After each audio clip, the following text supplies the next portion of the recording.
গামরুট profile কিংবা shop page edit করা খুবই সহজ।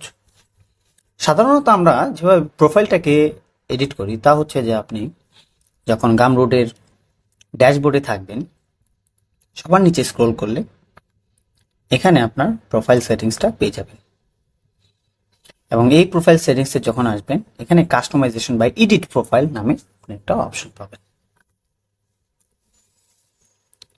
এতে করে সেটিংসের ভিতর আমরা আমাদের ইউজার নেম, শপ নেম, শপের bio, logo, social media connects, fonts এবং কাস্টমাইজেশন পাবেন।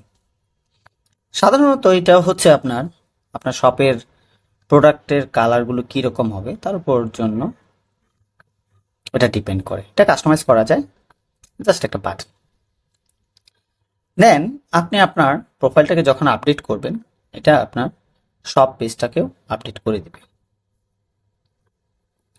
That's it.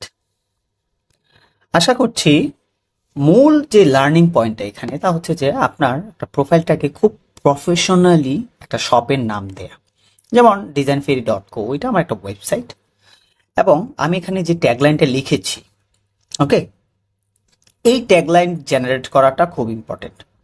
সাধারণত আপনি আপনার সিমিলার যে প্রোডাক্টগুলো আপনি এখানে আপলোড দেন ওই ধরনের প্রোডাক্টগুলো শপগুলো কিভাবে কাজ করে তা দেখে দেখে আপনি কিছুটা সিমিলার ট্যাগলাইন লিখে নিয়ে আসলে এটা বেটার হয়। যেমন আমি এখানে লিখলাম, follow us for more amazing handcrafted design goods toolbox for your creative needs, build an amazing visual style for your brand। তো এটা আমার কি ট্যাগলাইন। হোপফুলি এই প্রোডাক্ট পেজটা আমাকে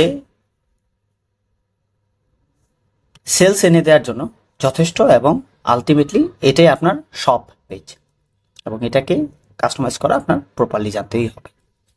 থ্যাংক ইউ।